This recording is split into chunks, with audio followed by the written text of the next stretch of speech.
Halo semuanya. Jadi kemarin saya sudah upload materi mengenai verbs atau kata kerja dan di video sekarang ini merupakan tambahan untuk materi kemarin karena menurut saya memang ada beberapa materi yang perlu disampaikan mengenai kata kerja yang lupa saya sertakan kemarin. Jadi kalau gitu, ayo kita mulai.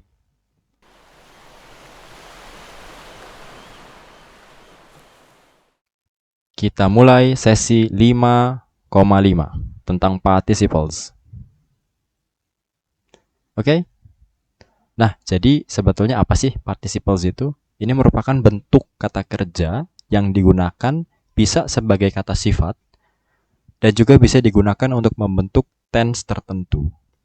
Nah, participles itu terbagi menjadi dua, ada present participles dan juga ada past participles.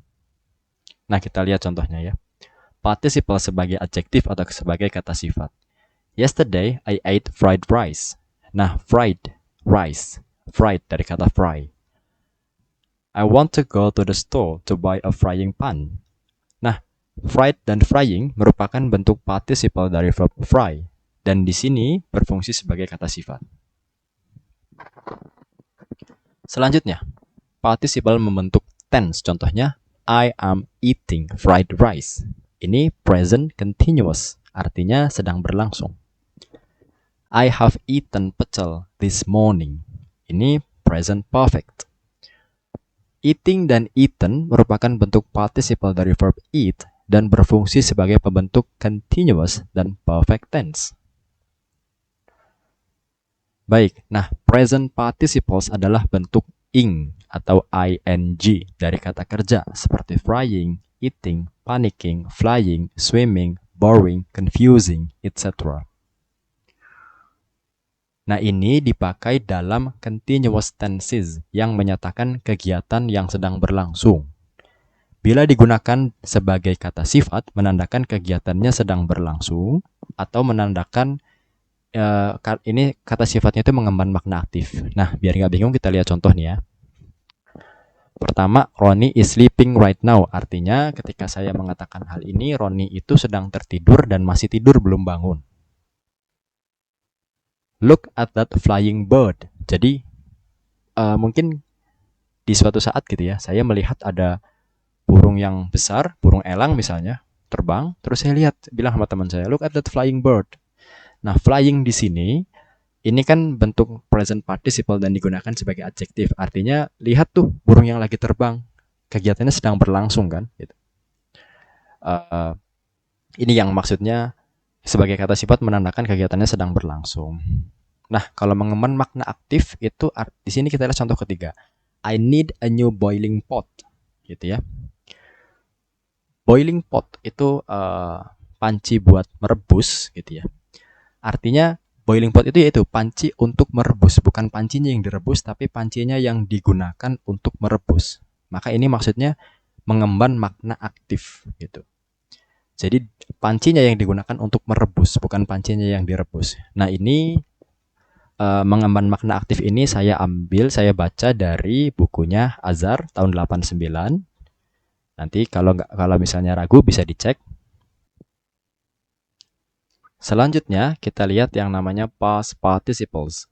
Ini bentuk verb 3 sebetulnya. Jadi kalau verb 1 di video verbs ya, di akhir saya sudah menjelaskan kalau verb 1 itu bentuk infinitif tanpa to ya. Jadi kalau to fry, fry, to fly, fly itu bentuk verb 1-nya. Verb 2 itu bentuk lampaunya. Nah, past participles itu bentuk 3-nya, verb 3-nya. Untuk kata kerja regular atau regular verbs yang dia artinya dia punya pola perubahan, maka ya dicirikan dengan akhirnya ed ya. Kayak contoh itu fried, panicked, bored, confused. Tapi kalau untuk kata kerja irregular itu kan tidak punya pola, yaitu bentuk verb 3-nya. Seperti contohnya eaten, flown, swam, dan yang lain-lain. Nah, di sini fungsinya pertama dipakai dalam perfect tenses yang menyatakan kegiatannya sudah usai. Kalau digunakan sebagai kata sifat menandakan kegiatannya sudah selesai juga atau mengemban makna pasif. Seperti biasa, kalau supaya kita nggak bingung kita lihat contohnya. Yang pertama, Ronnie has slept for 2 hours. Ini perfect tenses. Ketika saya bilang ini, karena di sini ini kan present perfect dan ini ada keterangan waktunya for 2 hours. Artinya ketika saya bilang ini, Ronnie itu udah tidur selama 2 jam dan sekarang belum bangun dia. Look at that confused student. Jadi kalau seandainya kita lihat beberapa mahasiswa yang mau ujian, itu kan berusaha untuk belajar. Berusaha untuk mengingat, menghafalkan materi, terlihat seperti confused student, seperti orang-orang yang sedang kebingungan, yang sedang pusing. Nah ini confused itu maksudnya mahasiswanya menjadi bingung.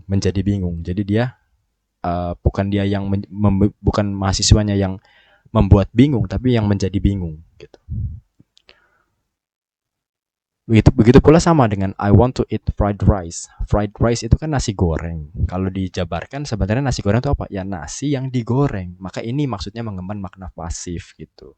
Sama kayak tadi look at that confused student, juga maksudnya ini mengemban makna pasif. Jadi bukan siswanya yang bikin bingung, siswanya yang bingung karena baca materi gitu. Sama ini saya ambil dari pendapatnya Azhar tahun 89. Nah, selanjutnya saat participles digunakan sebagai adjektif atau kata sifat, maka dapat pula ditambah kata-kata lain sehingga membentuk frasa kata sifat atau adjective phrase. Khusus dalam hal ini, dalam perkara participles, participle ini disebut sebagai participial phrase. Contohnya, kita lihat di sini, watch out for a person using a metallic cane. Nah, using a metallic cane itu adalah participial adjective, participial phrase. Ini menjelaskan kata benda person. Jadi kalau seandainya ini kita hilangkan, watch out for a person, hati-hati dengan seseorang. Nah ini bingung kita. Orang tuh yang mana? Orang yang harus kita waspadai yang mana? Kalau hanya sekedar dikatakan seseorang, masa semua orang harus kita waspadai? Kan bingung. Maka ini dijelaskan dengan frasa using a metallic cane, artinya orang yang menggunakan tongkat logam, tongkat besi. Nah, saat participial phrase digunakan di awal kalimat, itu bisa dipindahin. Jadi using a metallic cane itu bisa kita pindahkan ke depan. Kalau mau seperti itu, maka harus pisahkan dengan koma. Lalu setelahnya yang datang setelah koma itu adalah subjek dari kalimatnya. Contohnya, walking through an alley, the person using a metallic cane was seen by us. Artinya gimana kalimat ini? Maksudnya kita melihat seseorang yang menggunakan tongkat logam itu berjalan melewati sebuah gang. Maksudnya seperti itu. Ini strukturnya memang bisa dirubah, artinya tetap sama. Tadi kita sudah bahas present dan past participles. Nah, sekarang pertanyaannya, apakah ada perfect participles?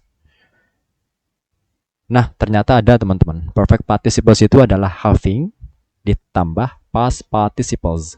Nah, sejatinya ini adalah participial phrase yang berguna untuk menyampaikan urutan kejadian di dalam sebuah kalimat. Kejadian yang ada di perfect participles ini terjadi lebih dulu sebelum kejadian lainnya dalam kalimat. Contoh, having missed the train, I took the bus to Jakarta.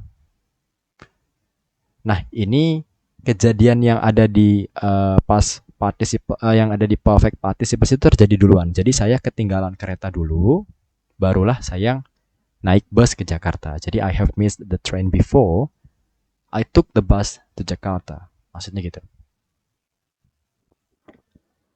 Nah ini selanjutnya ada yang namanya dangling participles. Ini adalah sebutan ketika frasa participle ditempatkan di dekat noun yang kurang tepat sehingga artinya salah.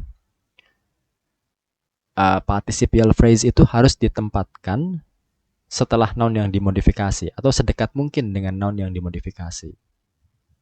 Nah, salah satu hal yang biasanya salah adalah ketika frasa ini ditempatkan di depan. Dipisahkan dengan koma, yang datang setelahnya itu harusnya subjeknya.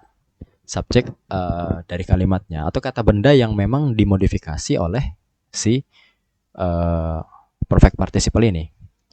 Nah, kalau yang salah kita lihat, having missed the morning class, a written excuse was needed.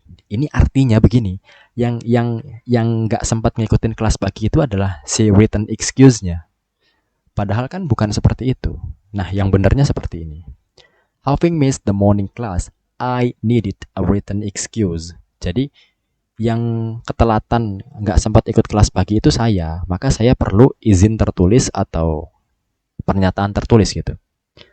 Kalau yang atas yang salah itu menandakan yang telatnya itu si written excuse-nya, bukan saya gitu.